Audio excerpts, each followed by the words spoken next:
Ahí estamos. Bueno, nuevamente buenos días, buenas mañanas, buenas tardes a todos. Vamos a empezar hoy con la clase de fisiología del estrés. Para esto yo seleccioné un pequeño videíto de Walt Disney que explica el estrés allá por los años 60, 70, que es lo que así vamos a empezar la clase, para que ustedes vean lo difícil que es conceptualizar el estrés, si bien todos sabemos que es estrés. Cuando lo llevamos a palabras definicionales, hay como una especie de traba, ¿no es cierto? Como para poder definir perfectamente bien. Vamos a ir inicialmente entonces con el video. Denme un segundo que ya lo comparto. A ver. Muy bien, vamos acá.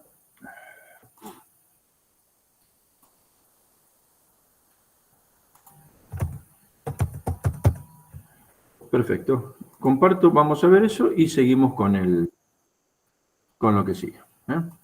Bien. Por favor, lo único, confírmenme si ustedes pueden ver lo que estoy compartiendo o no. Pareciera que no. No, todavía no. Bien, vamos con otro. No se ve. Acá, a ver.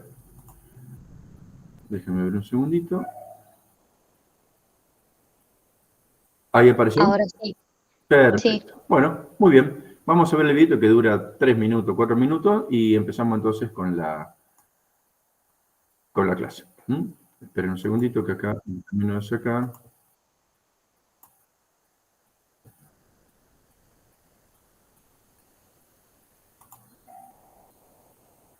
Perfecto. Empezamos entonces.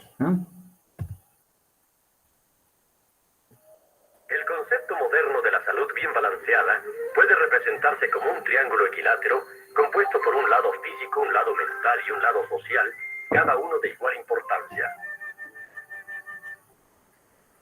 Este es un concepto bien fundamentado y los que viven de acuerdo con él manteniendo el balance de los tres lados gozan de buena salud.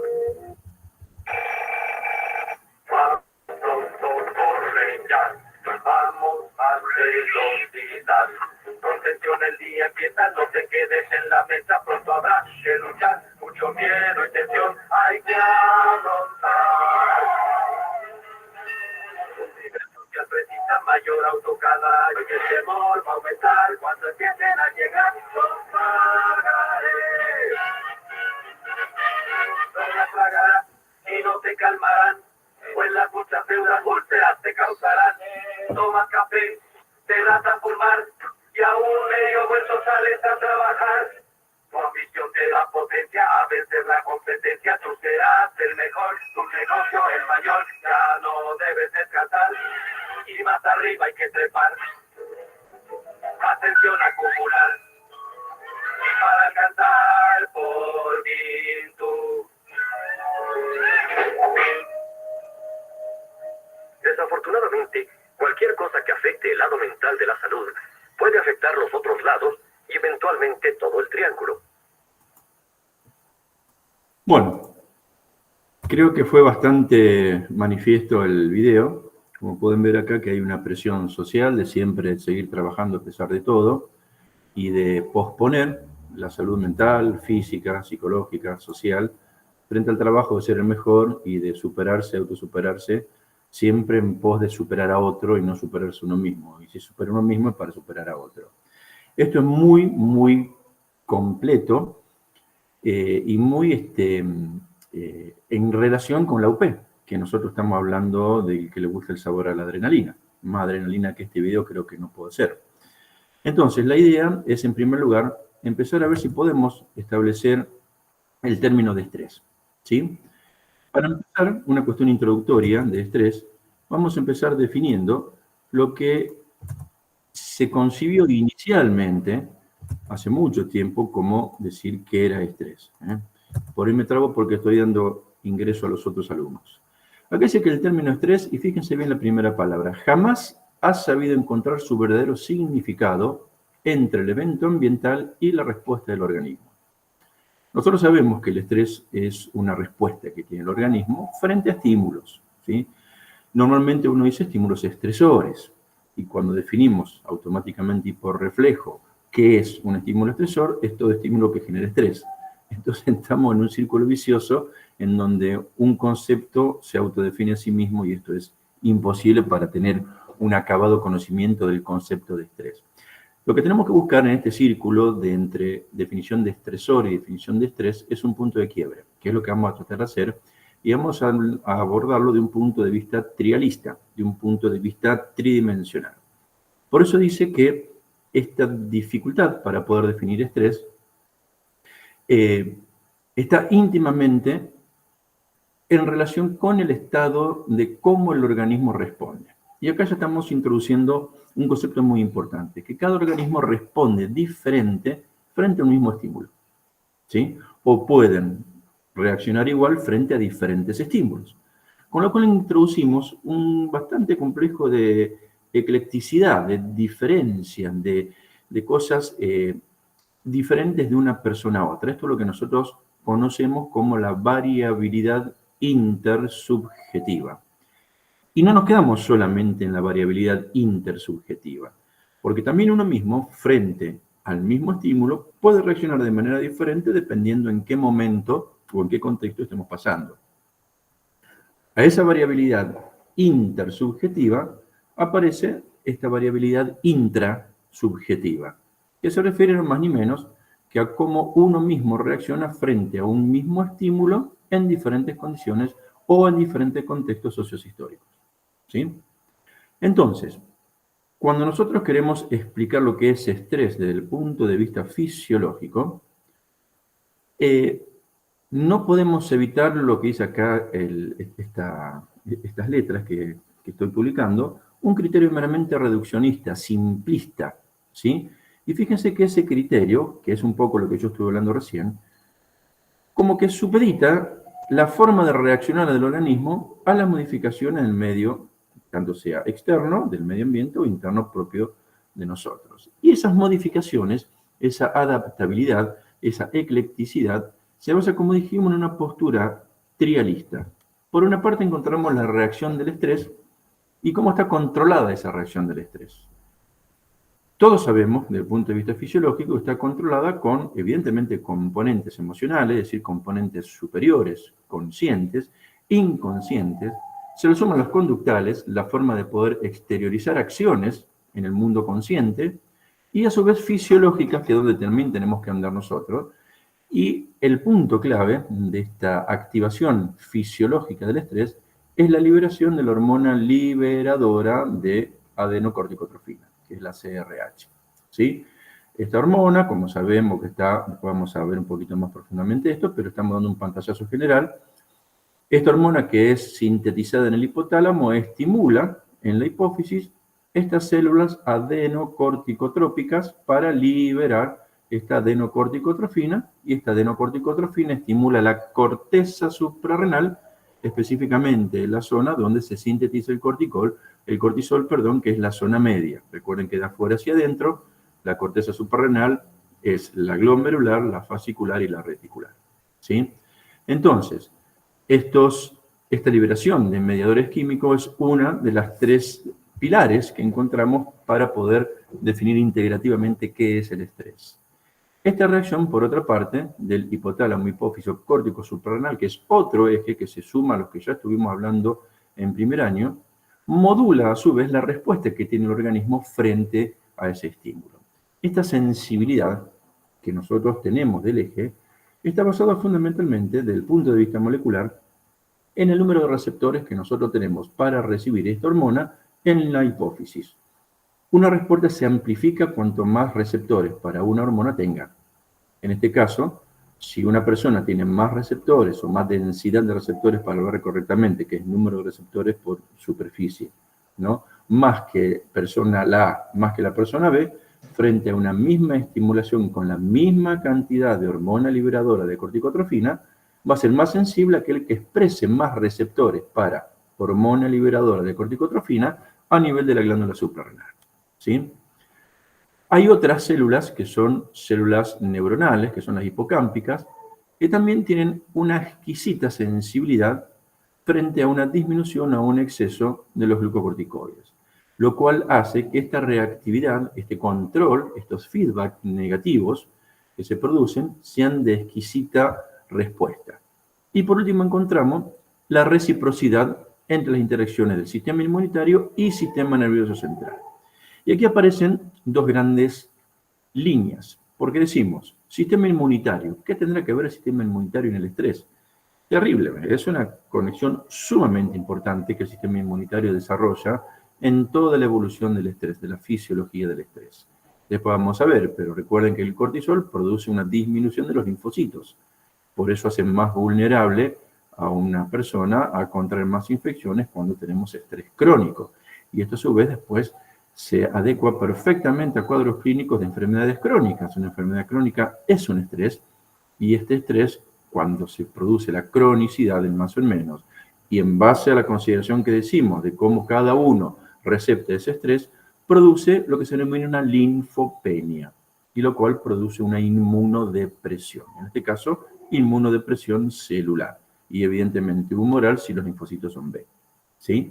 Y por otra parte tenemos la liberación de glucocorticoides, fundamentalmente el cortisol, que es el que va a producir el incremento en el metabolismo basal de la mayoría de los tejidos.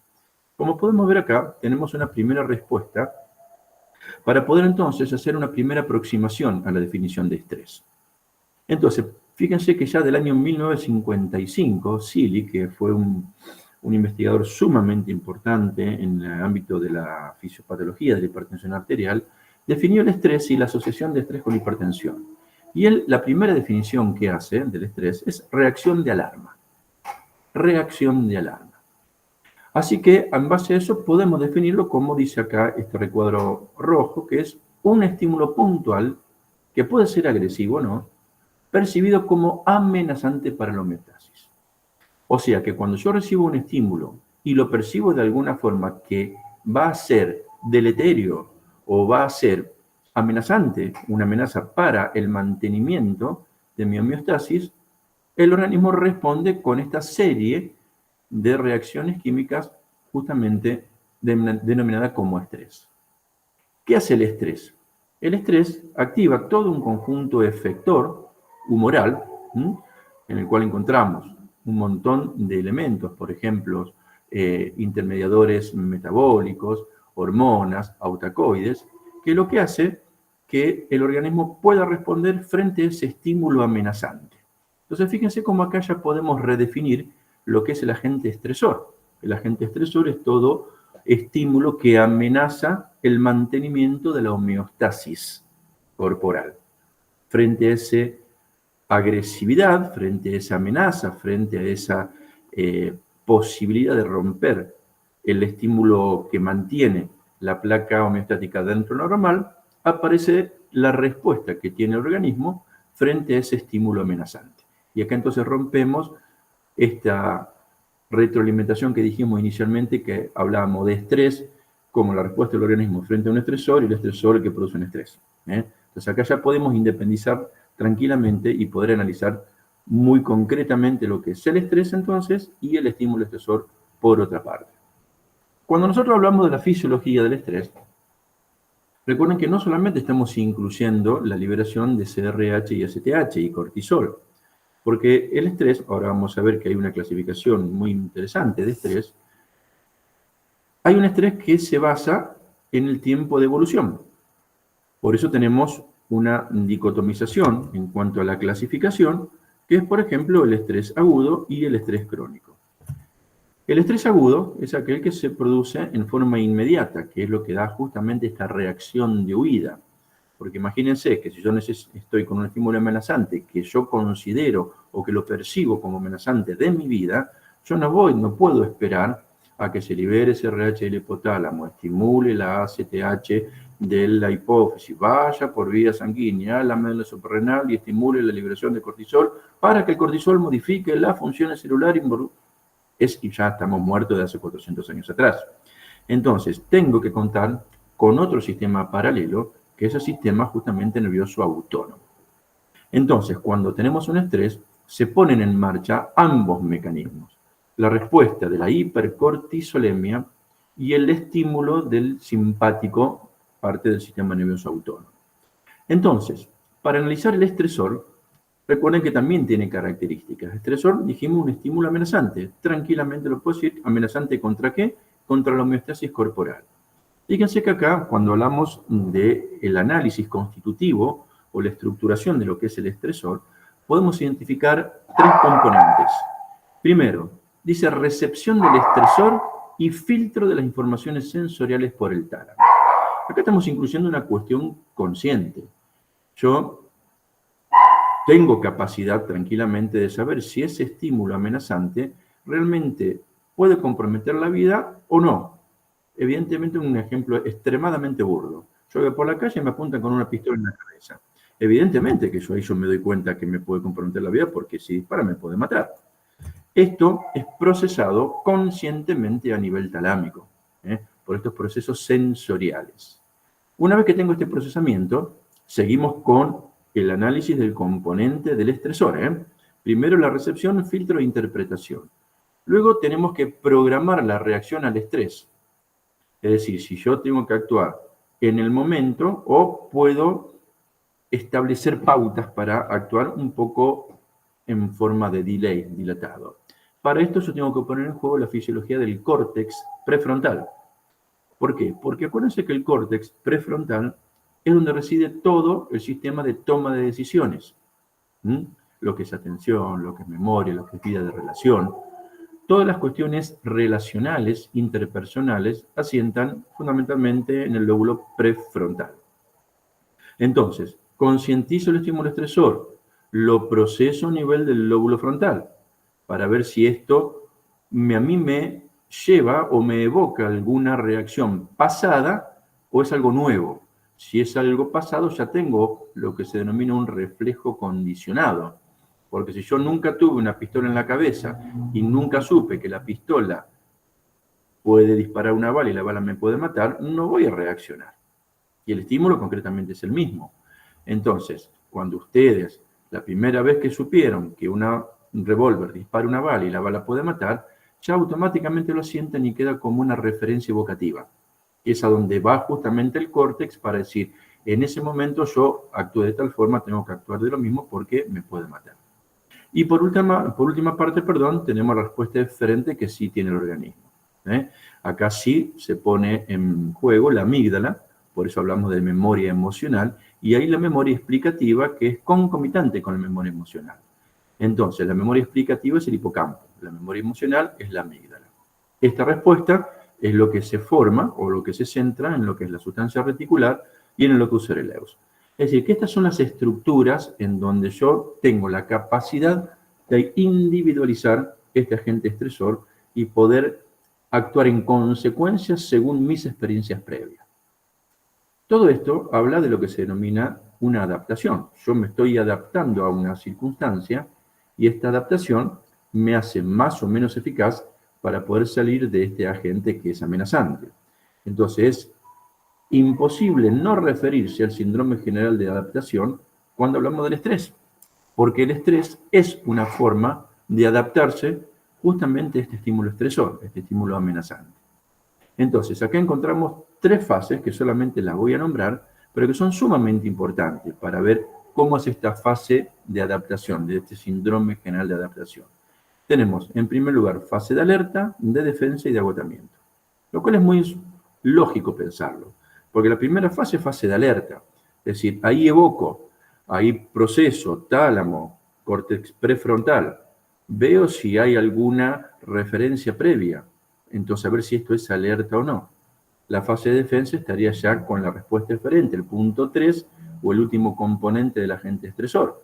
¿Sí? La fase de defensa no es más que esta liberación hormonal, que es lo que vamos a ver ahora, de acá en adelante, con liberación de cortisol y o catecolaminas. Y por última parte es la fase de agotamiento o de relajación, porque todo sistema regulatorio en el organismo de fisiología también tiene sus límites, no somos seres ilimitados, no tenemos una regulación absolutamente ilimitada. Cuando nosotros tenemos estos sistemas de defensa para reaccionar a estos estímulos amenazantes, activados en forma permanente, en algún momento se agotan.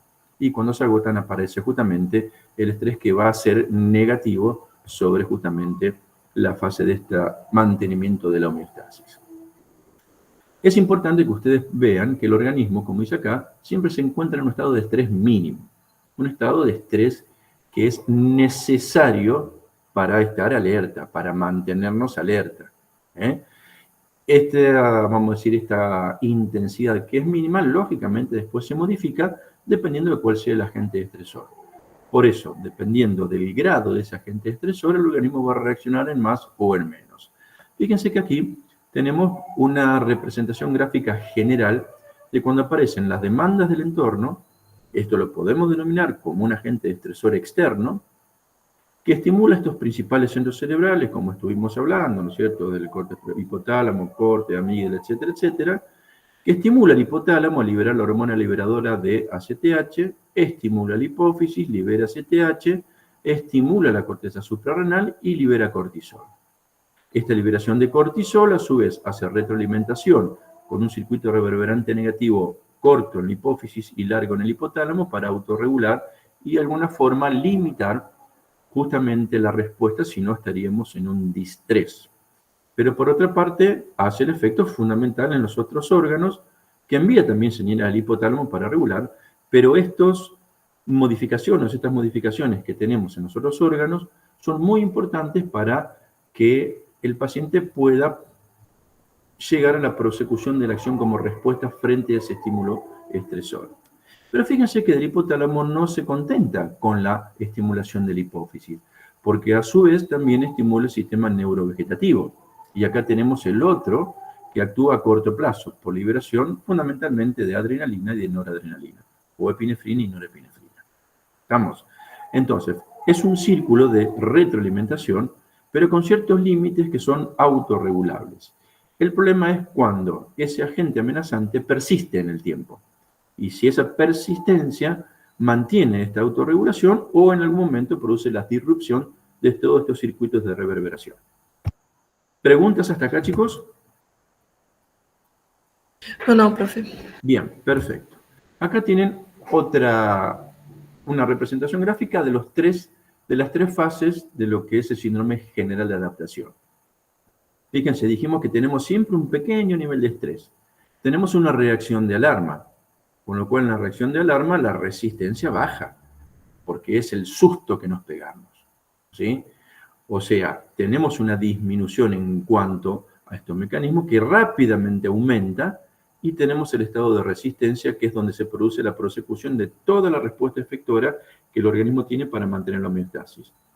Dura un tiempo general determinado y después de un tiempo determinado, que este es sumamente variable dependiendo, insisto nuevamente, de la variabilidad interindividual, al estado de agotamiento, en donde fíjense que quedamos por debajo del nivel de resistencia normal.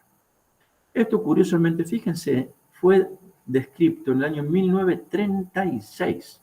Es decir, que tenemos un origen de hace añares, donde ya se hablaba de este síndrome general de adaptación. El síndrome general de adaptación está íntimamente ligado y es inescindible del concepto de estrés, ¿sí? Entonces, vamos a ver estas tres fases. Primero es la fase de alarma. Y la fase de alarma, ustedes pueden decir, en un estrés el sistema nervioso autónomo puede no modificarse. No, siempre se modifica. En más o en menos, si no, no tenemos fase de alarma. Y si no tenemos fase de alarma, no podemos dar cabida a las fases que le vienen. Entonces, la fase de alarma es lo primero que uno aparece, ¿sí? En donde hay, como dijimos, un descenso de resistencia por debajo de lo normal, digamos, y todas estas reacciones se van a preparar para afrontar este agente amenazante, que es lo que se llama, como dice ahí, coping. ¿Qué es el coping? Coping es una palabra que viene del inglés to cope, C-O-P-E, que significa afrontar. Coping significa afrontar, como dice justamente acá, ¿no es cierto? Hacer frente a esta situación. A mí no me gusta hablar mucho teniendo un idioma tan rico, hacer uso de palabras extranjeras. Pero sé que algunos lo piden, el coping, pero bueno, es esto. Es parte de la reacción de alarma que es mediada por el sistema nervioso autónomo, caracterizado por una disminución transitoria de la resistencia general. Por eso habla que esta fase supone la activación, porque evidentemente se activa la hipófisis suprarrenal, Pero no es suficiente para liberar cortisol porque, como dijimos anteriormente, lleva tiempo. Pero fíjense, existe una reacción instantánea y automática que se compone de una serie de síntomas iguales, aunque de mayor a menor intensidad. Y vamos a ver qué es lo que pasa. Y vamos a ver si el cortisol puede hacer esto en forma automática durante la fase de alarma, que son los primeros segundos. Produce movilización de las defensas del organismo, sistema inmunológico. Evidentemente hay una redistribución de las células inmunes, ¿no es cierto? Hablando de la inmunidad, fundamentalmente inmunidad innata y a largo plazo sobre inmunidad específica. Aumenta frecuencia cardíaca. El aumento de la frecuencia cardíaca está mediado, como ya todos vimos, y lo vimos en las clases anteriores de lo que es fisiología cardiovascular, por una descarga simpática. O sea que la activación del eje implica necesariamente una coactivación necesaria de lo que es el sistema nervioso autónomo del eje simpático. Entonces, el aumento de la frecuencia cardíaca lo produce por liberación justamente de catecolaminas, específicamente de la epinefrina. ¿Y recuerdan cómo aumentaba la frecuencia cardíaca la epinefrina? Aumentaba la fase de despolarización diastólica espontánea del potencial de acción de las células marcapasos, aumentando la conductancia a la corriente entrante de sodio y de potasio. Con lo cual, al aumentar la pendiente, llega antes al nivel umbral y dispara con anterioridad la frecuencia cardíaca aumentándola, ¿no es cierto? Cada latido aumentando la frecuencia cardíaca. Así que esto, si bien lo que yo quiero es que no se reduzcan a decir activación del eje hipotálamo suprarrenal, cortisol. No, cortisol, y como vimos acá, cortisol, pero también activación del sistema nervioso autónomo. Son las dos al mismo tiempo. Esto es muy importante, si no tengo activación del sistema nervioso autónomo, esto yo no lo voy a poder hacer con el cortisol a corto plazo. Se contrae el vaso, fíjense, liberándose gran cantidad de glóbulos rojos. El vaso, ¿qué elementos, fundamentalmente, de qué está constituido histológicamente el vaso? Para ver si podemos entender un poquitito. ¿Cuál sería la estructura histológica fundamental del vaso? ¿Qué es lo que más tiene del parénquima esplénico? ¿Qué les parece?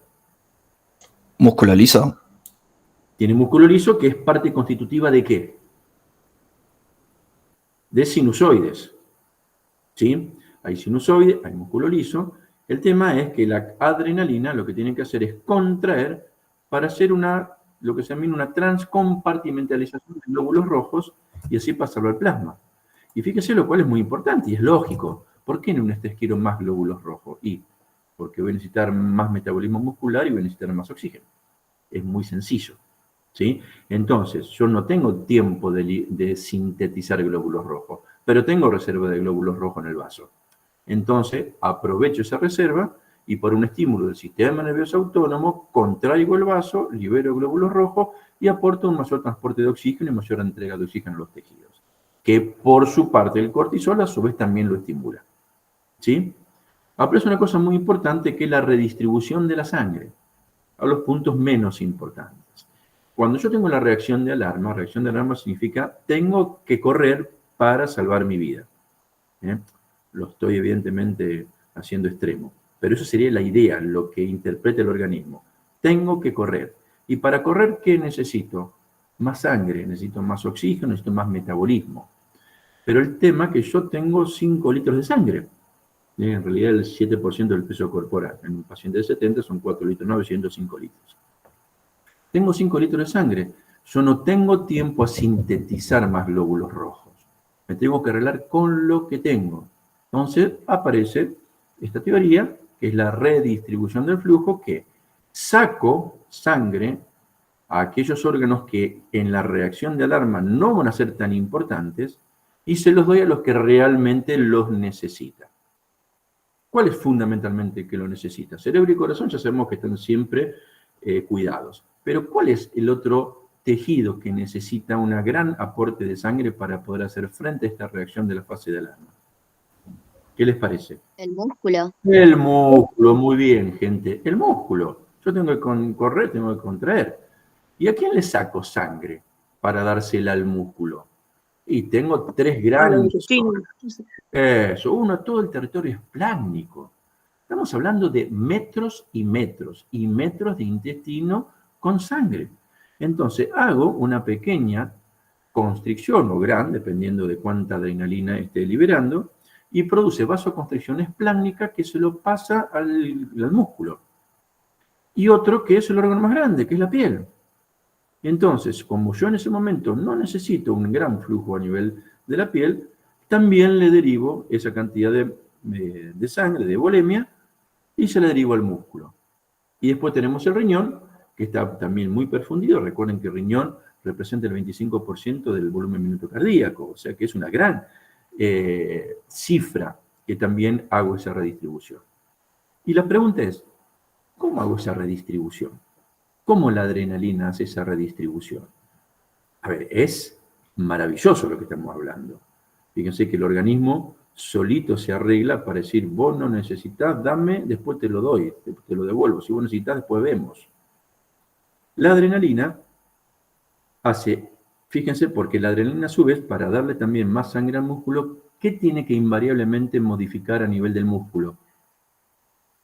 La resistencia. La resistencia, perfecto. Tiene que disminuir la resistencia para que entre más sangre. Y la resistencia a nivel del lecho espláncnico, renal y dérmico, ¿cómo tiene que estar? Aumentada. Aumentada, para que no pase y que se derive donde la resistencia está disminuida. Está perfecto, fíjense qué alucinante, es emocionante esto cuando lo analizamos. Y ahora yo les pregunto, ¿y cómo hace la adrenalina para hacer en un lugar vasoconstricción y en otro vasodilatación si son capilares, metarteriolas? ¿Cómo hace? Actúa sobre Receptores. receptores. Perfecto, actúa sobre diferentes receptores. Por esto es importante cuando hablamos de estrés, estar hablando de lo que es el sistema nervioso autónomo y conocer todos los receptores del sistema nervioso autónomo. Nosotros acuérdense que estamos hablando ahora de adrenérgicos. Yo voy a nombrar solamente dos ahora para poder analizar un poquito esto. Primero los alfa-1, que son vasoconstrictores, y los beta-2, que son vasodilatadores.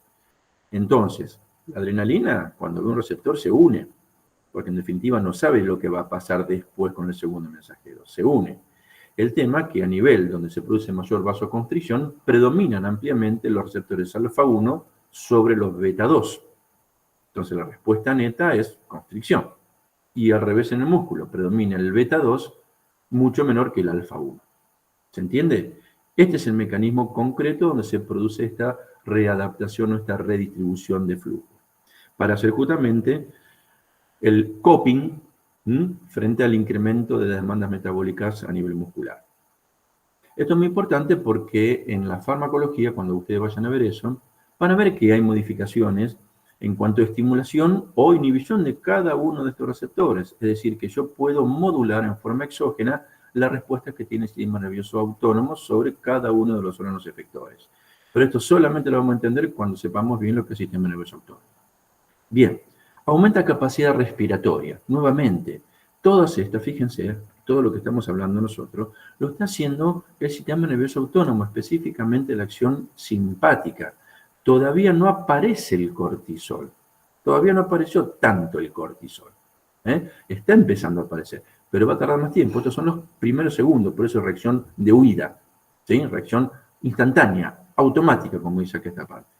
Bien, entonces, aumenta la capacidad respiratoria. Bueno, un poquito por lo mismo. No vamos a analizar toda la fisiología respiratoria y cardiovascular, solamente vamos a ir haciendo estas referencias, pero recuerden que el estímulo adrenérgico produce una estimulación de la rampa inspiratoria, que es el centro donde se produce inconscientemente la frecuencia respiratoria, porque descarga en forma automática, que sí también puede ser modificada a nivel consciente, que esto es lo que diferencia de la frecuencia cardíaca, ¿sí? Una cosa muy importante, se produce dilatación de pupilas. ¿Y para qué yo quiero dilatar pupilas frente a una fase de alarma? ¿Por qué les parece? Para Para aumentar el poder campo visualizar. visual. Claro, para ver las Claro. amenazas que yo tengo al costado, ampliar el campo visual. Fíjense que son reacciones primitivas de la prehistoria esto, de la prehistoria, porque cuando el hombre iba a cazar, tenía que también ver si no venía alguien del costado y lo hacía pelota. Entonces, ¿cómo lográbamos ampliar el campo visual? Y produciendo una dilatación pupilar. Esa dilatación pupilar también es consecuencia de la adrenalina. Perdón, cuando hablábamos de la capacidad respiratoria, me olvidé decirle también que se produce una broncodilatación, ¿sí? Porque en el músculo liso de los bronquios hay gran concentración de qué tipo de receptores que producen dilatación que dijimos. Beta Beta adrenal. 2, De los beta adrenérgicos, ¿de cuál? ¿Del 1 o del 2? 2. Del Dos. 2. Perfecto, perfecto. Bien. Aumenta la coagulación de la sangre, después vamos a ver para qué, y aumenta el número de linfocitos inicialmente. Esto en la reacción de la fase de alarma, que es la más compleja, porque fíjense, todos los organismos que estamos, todos los sistemas, perdón, que estamos activando de forma simultánea. Luego, una vez que ya tenemos todo disparado, viene la segunda fase que ya la vimos, que es la de resistencia, o muchos lo denominan como adaptación propiamente dicha, en donde persiste esta activación, pero prosigue la activación del cortisol. Entonces, acá los niveles de corticoides se normalizan, ¿sí? Hay un leve incremento inicial, pero después se normaliza en la adaptación. Y acá ya tiene lugar desaparición de la sintomatología. Por eso me adapté, me acostumbré a pelear con eso. Ya sé con lo que estoy peleando. Ahora peleo, sin tanta descarga adrenérgica, porque no se olviden que la adrenalina también estimula muchísimo el consumo metabólico de oxígeno y que eso puede producir isquemia intestinal, isquemia miocárdica, isquemia cerebral. Cualquier tejido que tenga perfusión puede producir una isquemia. Entonces no puedo persistir esa descarga adrenérgica en forma sistemática e indefinida.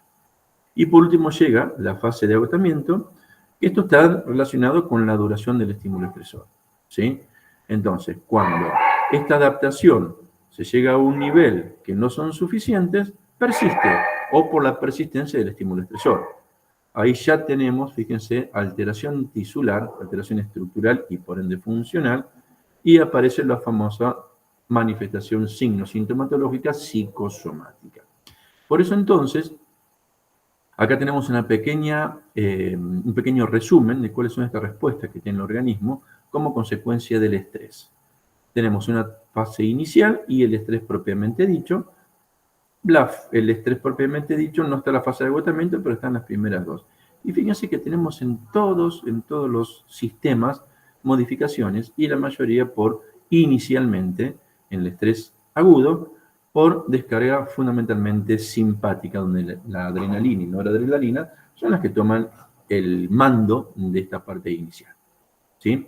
Cuando tenemos la fase de mantenimiento ya hay vira a una disminución, como dijimos, de la liberación de adrenalina, pero persiste esa sintomatología como para mantener esa fase de reacción, aunque menor porque estamos adaptados, justamente en la fase de adaptación propiamente dicho. Y fíjense, encontramos dolor de cabeza, ansiedad, boca seca, tensión, dolor muscular, hiperventilación, ardor, diarrea, cólico, qué sé yo. Cuando van a rendir no digan que nunca tuvieron una diarrea, un cólico de los nervios. Bueno, eso es estrés. Eso es justamente estrés y no hace más que manifestar la acción de la noradrenalina y adrenalina. Ahora lo que vimos dentro de lo que es el estrés es la definición meramente biológica. Pero no se olviden que, como decía Walt Disney al principio de este pequeño videito, es una tríada. Y tenemos un modelo biopsicosocial. No solamente lo biológico, sino también lo psicológico y lo social, que es también la orientación que tiene toda la carrera de estos 3 puntos de vista juntos para justamente considerar a la persona como un ente integrado, ¿no? Entonces, acá lo que habla del modelo biopsicosocial es justamente cómo relaciona esta situación determinada, este estímulo amenazante, el estímulo estresor, y cómo el organismo responde, que es justamente la respuesta del estrés, con estas consecuencias fisiológicas que vimos específicamente en las 3 fases del síndrome general de adaptación, ¿sí? Entonces, cuando esta situación se mantiene, aquí aparece justamente que se segrega otra hormona del estrés. Fíjense que todo lo que sea fight or flight, es decir, pelear o volar, está mandado, por así decirlo, por glándulas suprarrenales. Y fundamentalmente las glándulas suprarrenales, la médula, liberando adrenalina y noradrenalina. Estas son las hormonas del estrés. Fase, como dijimos, la primera fase o la fase de reacción de alarma.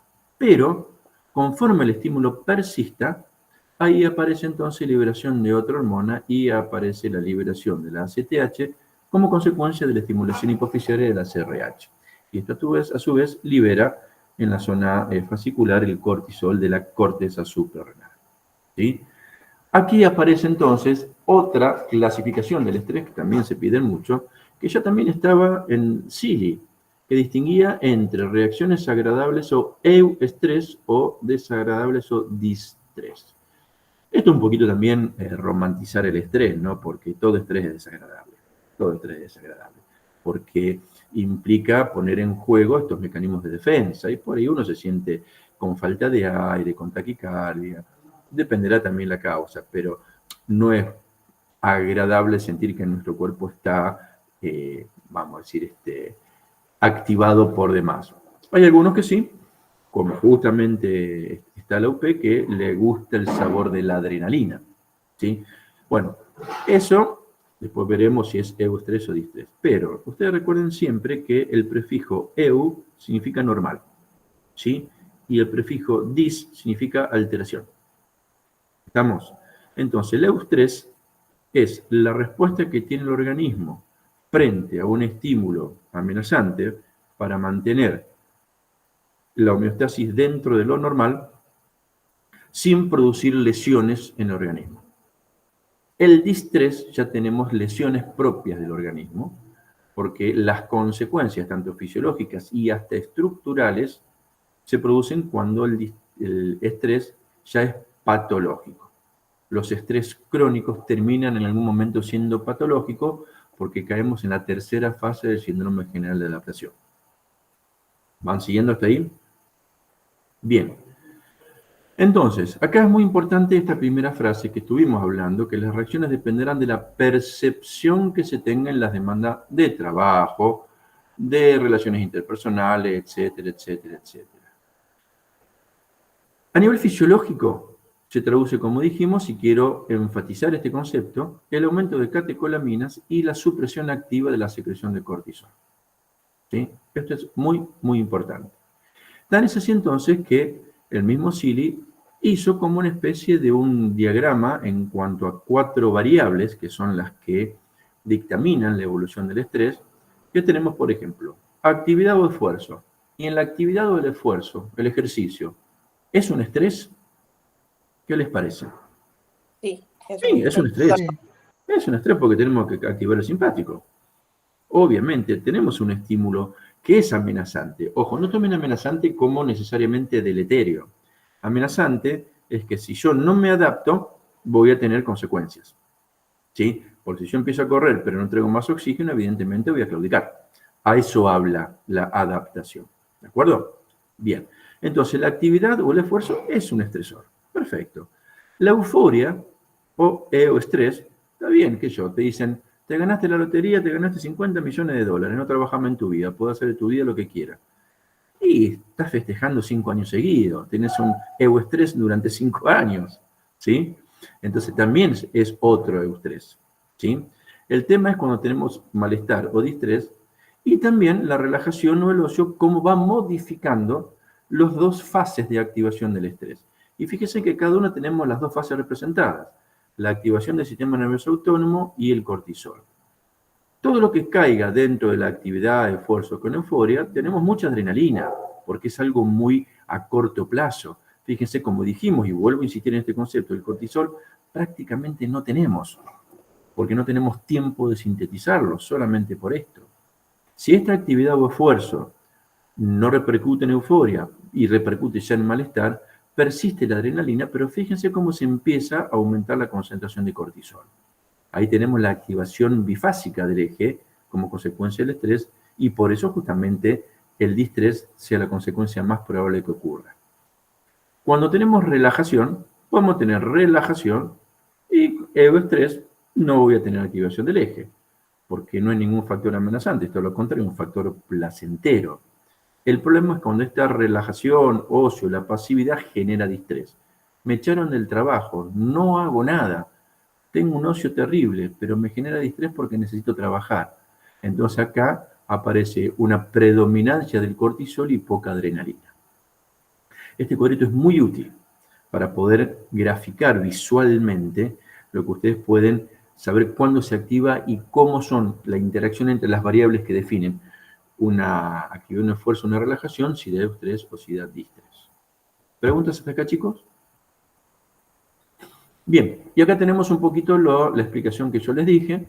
Cuando tenemos el esfuerzo y eustrés, personas que desarrollan un tipo de trabajo de gran control personal, la creatividad, muy dedicados al trabajo, esfuerzo y eustrés. Esfuerzo y eustrés. Mucha adrenalina, nada de cortisol.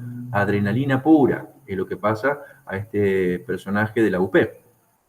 Ahora, si yo no tengo esfuerzo y me genera un eustrés, son los casos en donde tengo el ocio que lo disfruto. Por eso dice dándose un descanso de cuerpo y mente. ¡Qué lindo! Me voy a hacer una buena siesta después de una guardia. Ya sé que no tengo nada que hacer. No esfuerzo y es un eustrés. Está excelente. Por eso las hormonas, vuelvo para atrás, fíjense que están negativizadas las dos fases. No está activada. Si el esfuerzo me genera distrés, esto parece justamente un estrés que ya es malo. Y en donde tenemos activación tanto de la adrenalina y empieza a activarse, como dijimos, un poquito ya el cortisol, el esfuerzo que produce distrés. ¿Sí? Y por último encontramos donde tenemos poco esfuerzo o no esfuerzo, pero me produce distrés, que es lo que hablábamos recién. Personas sin empleo y en trabajos muy coercitivos, en donde predomina fundamentalmente el cortisol sobre la adrenalina. ¿Está claro? Insisto que esta diferencia en cuadrante es muy útil porque refleja muy bien cómo poder encarar el tema del estrés, que esto no está muy bien analizado en los libros. Bien. Acá le dejo un poquito, como hablamos de la activación tanto del sistema simpático como también del sistema del cortisol, tenemos que también hacer una referencia a todas las bases estructurales que tenemos como para decir, bueno, de acá se forma el cortisol, de acá se libera adrenalina. Ustedes recuerden que la glándula suprarrenal tiene una corteza y tiene una médula. ¿Sí? La médula característicamente por células cromafines donde se sintetiza lo que son las catecolaminas, adrenalina y noradrenalina. Y la corteza que tiene las famosas tres zonas, glomerular, fascicular y reticular. La glomerular es aquella que está fuera del control de la ACTH. La zona glomerular ya la vamos a ver en fisiología renal, que está bajo la estimulación de angiotensina 2 y del potasio. O sea que alto potasio y alta angiotensina 2 libera aldosterona de la zona glomerular.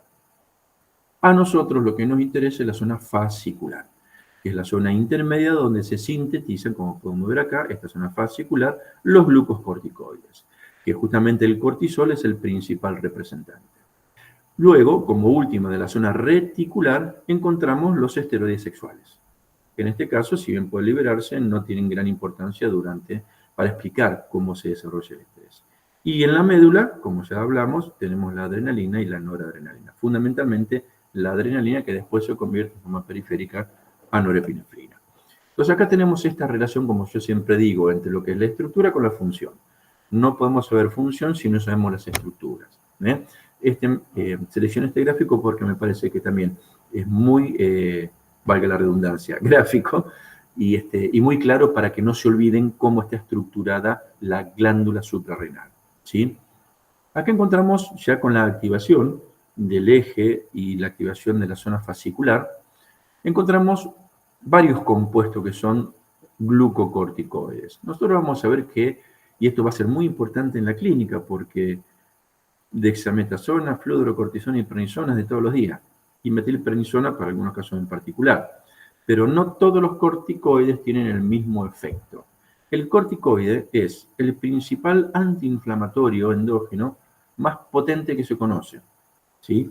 Pero tiene la característica de producir efectos colaterales que pueden llegar a ser bastante graves. Fundamentalmente la inmunodepresión, lo cual hace al paciente propenso a desarrollar hasta una sepsis, y por otra parte también hemorragia digestiva por fragilidad capilar. Después el extremo de liberación de cortisol y de glucocorticoide lo van a ver con el síndrome de Cushing, donde tenemos fragilidad capilar. Es decir, toda la relación desde la fisiología. Por eso insisto que la fisiología es trascendental para poder entender acabadamente la clínica. Entonces, el cortisol se toma como un efecto glucocorticoideo como 1. 1 significa que es el de referencia, ¿sí? Y todo compuesto glucocorticoideo tiene efecto glucocorticoideo y efecto mineralocorticoideo. Glucocorticoideo es un sistema de inmunodepresión y antiinflamatorio. En líneas generales, el efecto mineralocorticoideo reabsorbe sodio y agua a través de la liberación de aldosterona, que ya lo vamos a ver en la parte de fisiología renal. O sea que cuando uno toma corticoides, tenemos diferentes tendencias a retener sodio y agua. De ahí la famosa estoy reteniendo agua porque estoy con corticoides. Es por el efecto mineralocorticoideo. El cortisol, que es el endógeno, tiene como efecto, fíjense, tiene más efecto mineralocorticoideo que corticoideo. ¿Sí? Con respecto a la dexametasona, que tiene un efecto mineralocorticoideo de 1. Pero fíjense el efecto glucocorticoideo antiinflamatorio. 1 cortisol. Prednisona es 4 veces más antiinflamatorio. La metil 10, la fluoro 12, pero la dexa 20. La dexametasona es el principal o el corticoide endógeno más potente que existe. Por eso, por ejemplo, cuando uno interna a un paciente y quiere tener un efecto antiinflamatorio, una neumonía, por ejemplo, en los casos de COVID, que estaba protocolizado la administración de corticoides, no dábamos cortisol, dábamos dexametasona, porque teníamos que dar 20 veces más dosis que la dexametasona para tener el mismo efecto. Entonces, con una dosis mucho menor de dexametasona que cortisol, logro un efecto antiinflamatorio mucho más importante. Por esto es importantísimo conocer que en las infecciones, porque también está otra cosita, y disculpen que me vaya un poco de la fisiología, pero la clínica me llama siempre. Cuando hay pacientes infectados, ¿se le pone corticoides? Sí, por supuesto que se le pone corticoides. Hay algunos casos en los cuales está contraindicado, pero siempre que se ponga corticoides, que el paciente esté tratado con antibióticos, lógicamente. ¿Por qué hago esta salvedad? Porque el corticoide es desinflamatorio, pero es inmunosupresor.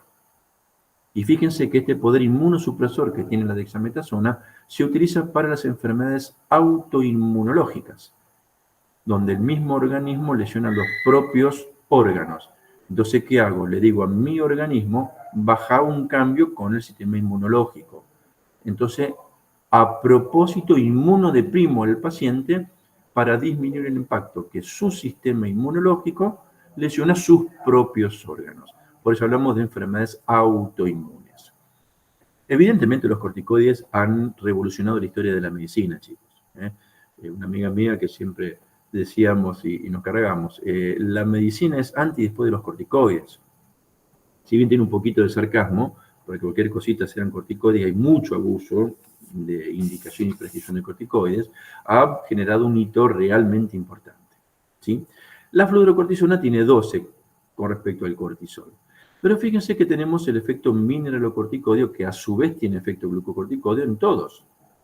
Se toma dexa como 1, porque prácticamente no tiene menos prednisona y menos metilprednisolona, pero la fluorocortisona tiene un poder mineralocorticoide 125 veces más que la dexametasona, ¿sí? Pero obviamente paga ese gran poder disminuyendo el poder antiinflamatorio. Esto se da fundamentalmente en algunas causas en particular, cuando hay una deficiencia de mineralocorticoides, se da fluorocortisona y no tanto dexametasona, porque lo que se busca es el efecto hiperaldosteronémico de la fluorocortisona. ¿Bien? Bien. Esto no lo tienen que saber, pero sí en líneas generales, para que ustedes sepan cómo es en la zona fascicular la síntesis de los gluco y de los mineralocorticoides.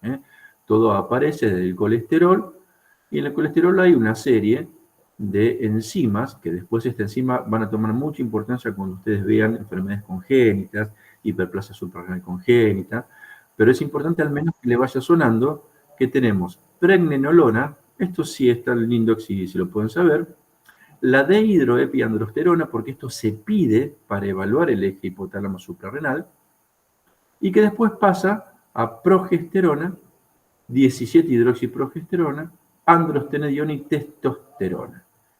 ¿Sí? Luego pasa desoxicorticosterona, desoxicortisol, y aparece la corticosterona con la cortisona y el cortisol. y después, por otra adición, otra reacción química, se transforma en aldosterona. Pero fíjense que es toda secuencia de la misma capa fascicular, que va hacia la zona glomerular y que el mismo corticosteroide se transforma en mineralocorticoide, pero que son glucocorticoides en definitiva. Bien, estas son las enzimas que participan en la esteroidogénesis fundamentalmente a nivel de la glándula suprarrenal y que, le vuelvo a repetir, después van a adquirir muchísima importancia la 17-alfa-hidroxilasa, la 21-alfa-hidroxilasa cuando tengamos hiperplasias suprarrenales congénitas. Solamente con que lo sepan es suficiente. Esto no hay ningún tipo de problema que lo tengan que saber. Sí, Mónica, decime. En la diapo anterior sobre el efecto efecto mineralocorticoideo. Sí. ¿Esto es un efecto no deseado o puede ser deseado también? Depende. Es el efecto que tiene el fármaco. Está en nosotros hacerlo deseado o no deseado, dependiendo de lo que tenga el paciente. Te vuelvo a repetir que a mí me viene un paciente en donde está perdiendo mucho sodio porque tiene una hemorragia subaracnoidea y tiene un síndrome de pérdida cerebral de sal. Y yo voy a buscar algo que me reabsorba sodio y agua porque me está perdiendo mucho. Dale. ¿Cuál voy a usar de todos estos? Si yo estoy buscando algo que me reabsorba mucho sodio y agua. Fludrocortisona. Pero claro, no le voy a dar Dexa, le voy a dar Fludro, porque estoy buscando justamente la mayor potencia mineralocorticoidea, no el glucocorticoideo.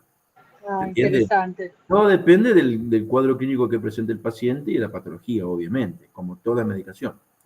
Lo que en alguno es el efecto terapéutico, en el otro es el daño colateral. Es así, así es la farmacología. Bien, seguimos. Esta es la regulación que tiene a nivel central sobre la glándula suprarrenal.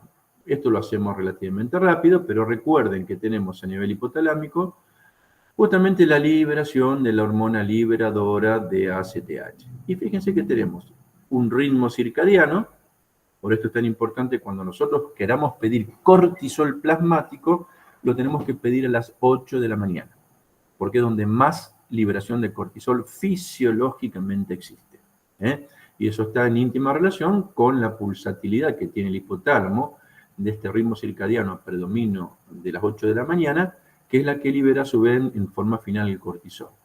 Y luego tenemos el componente tripartito consciente, donde tenemos el físico, el emocional y, bueno, el bioquímico, que también nace de la corteza cerebral, pero median evidentemente cuestiones bioquímicas. Modifican todo lo que es, en este caso, el hipotálamo, para que libere la hormona liberadora y sobre estas células corticotropas liberen justamente la ACTH para que tenga la célula corticotropa como una célula blanco y la célula de la glándula suprarrenal. Como son hormonas, que son hormonas característicamente proteicas, ¿sí? Se produce por justamente señalización con un receptor que está ligado a la proteína G. Ustedes recuerden que la proteína G, que es una proteína heterotrimérica, y esa diferencia reside en la principal... sí, perdón. ¿Alguien quería preguntarme algo? Bien, que tenemos la subunidad alfa, y que de la subunidad alfa hay un montón de variables de subunidades, que es lo que va a determinar el segundo mensajero. En este caso tenemos la denilatociclasa, que está ligada a la subunidad alfa, y que produce, como todo segundo mensajero OMP cíclico, fosforila la fosfoquinasa A, y esto fosforilo desfosforila calcio para producir liberación de los gránulos de ACTH. Es el mecanismo por el cual actúa justamente la hormona liberadora de ACTH. Una vez que el ACTH se liberó de la hipófisis, esta célula está a nivel de la adenipófisis, ¿sí? O algunos dicen también pars intermedia. Una vez que se liberó, la ACTH liberada viaja directamente a las células que son diana, que son las de las glándulas suprarrenal. Y nuevamente, la ACTH, como también es una hormona proteica, tiene el mismo mecanismo de acción, que termina, en definitiva, fosforilando o desfosforilando tras activación o inhibición de la proteína quinasa A. ¿Está claro? Esto es un poquito de repaso de generalidades de hormona aplicada justamente a este caso en particular. Y acá lo que yo les decía, fíjense en el ciclo sueño-vigilia, que tenemos una mayor concentración plasmática de cortisol aproximadamente a las 8 de la mañana. Evidentemente tenemos otro patrón de pulsatilidad, pero se toma como referencia del momento que uno se levanta, siempre que se respete el sueño. Por eso es importante decirle, duerma bien y venga acá a las 8 de la mañana que yo le voy a sacar sangre. Y sacamos cortisol y podemos sacar ACTH, ya después vamos a ver con las patologías de la glándula suprarrenal, que lo que más frecuentemente aparece son las insuficiencias absolutas y relativas, pero que después lo van a ver en clínica eso. ¿Bien? Y acá tenemos la síntesis de catecolaminas. Ya nos vamos desde la corteza, nos vamos ahora hacia la médula. Y de la médula encontramos que son, evidentemente, todas provenientes de la tirosina, que por una serie de reacciones enzimáticas produce las catecolaminas. Lo que sí me interesa es que sepan que de tirosina a catecolamina pasa por dopamina. Este es un tema muy importante, porque también tenemos síntesis de dopamina en la glándula suprarrenal. No la tenemos únicamente en el cerebro.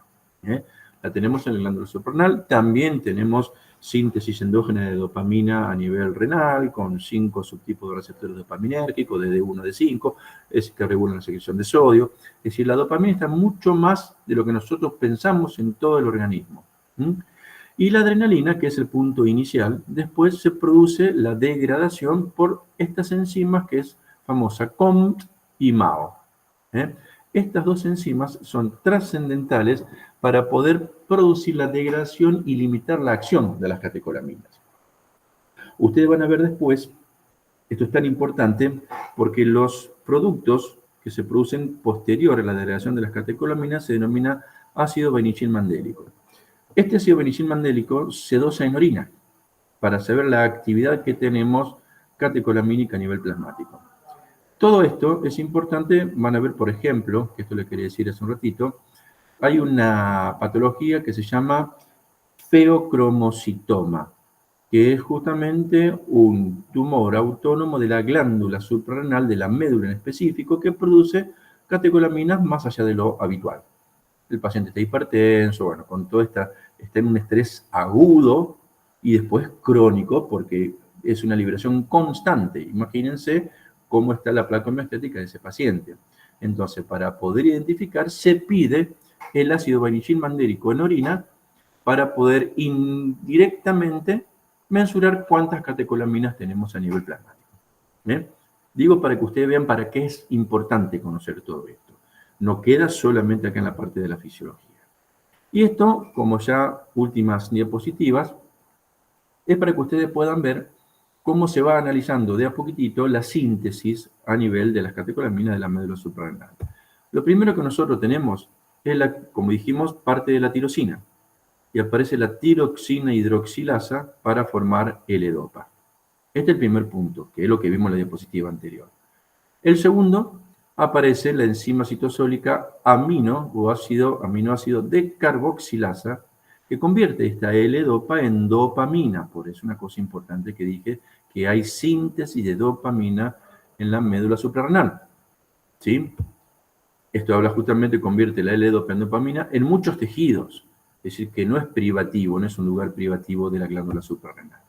Luego aparece el intercambiador que se llama VMAT, que hace que la dopamina se internalice dentro de lo que se llaman gránulos cromafines. ¿Sí?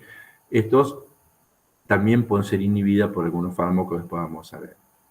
Cuarto paso, produce que la acción de la dopamina beta hidroxilasa transforme la dopamina en noradrenalina.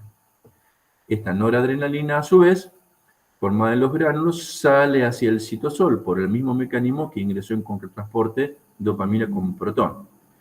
Y por último, esta enzima citosólica, que es la feniletalonamida metiltransferasa o N-metiltransferasa, hace que la noradrenalina pase justamente a la adrenalina. Y esta adrenalina se puede internalizar en los gránulos para después producir la exocitosis, como ya hemos visto por esta acción del segundo mensajero. Bien, esto es entonces un pantallazo de cómo poder encarar el tema del estrés. Vuelvo a repetir, podemos hablar de estrés 5 horas seguidas.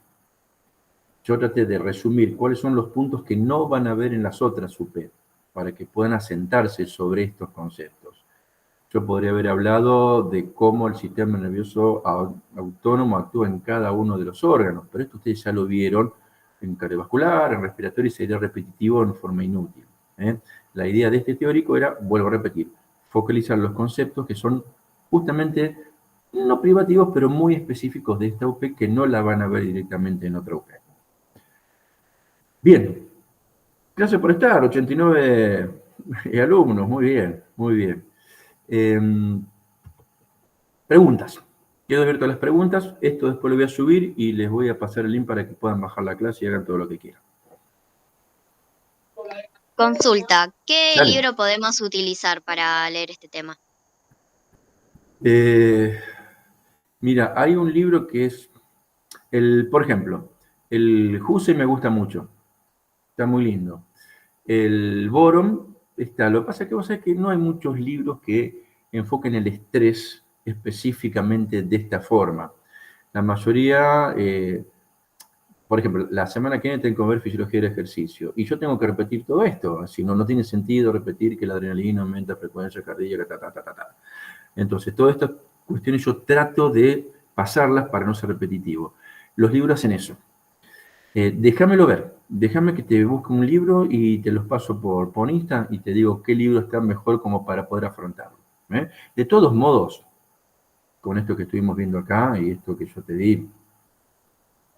Sí, No. lo súper entendí esta clase. Yo mucho no lo Eso. empecé porque estoy por el parcial, pero qué sé yo, para tener un libro como base o algo. No, Pero está bien. perfecto. El libro tiene que estar siempre. El libro tiene que estar siempre y los teóricos son orientativos. Pero frente a esta disparidad en cuanto a contenido de un libro a otro, por ahí los teóricos sirven como para unificar criterios de varios libros, que fue un poco lo que traté de hacer acá en este teórico. Listo, muchas Pero gracias. te debo el libro, te lo debo el libro. Bien. ¿Alguna otra pregunta, chicos? ¿Se entendió? ¿Algo que repetir? Profe, Sí. A ver. Sara. Bueno, lo mismo. Si el viernes dabas clase de consulta. El viernes la vamos a dar en la facultad, chicos. Dale. A las 10. Dale. Vamos.